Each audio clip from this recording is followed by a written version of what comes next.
Viral tangki truk bocor di Kabak Kramat Karanganyar, polisi sebut sudah dibersihkan. Tangki sebuah truk berisi cairan bocor di Jalan Solo Sragen, Kecamatan Kabak Kramat, Kabupaten Karanganyar. Kejadian tersebut terekam warga setempat dan viral di media sosial setelah diunggah akun TikTok fw_mamunsyah88 pada Rabu 27 April 2022.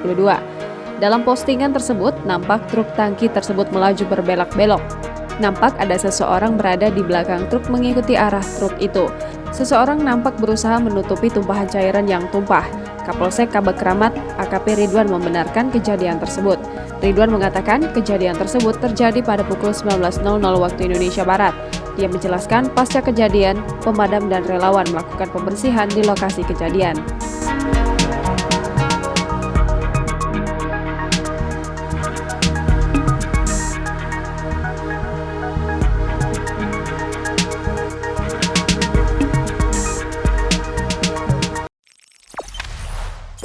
Jangan lupa subscribe, share, komen, dan like ya.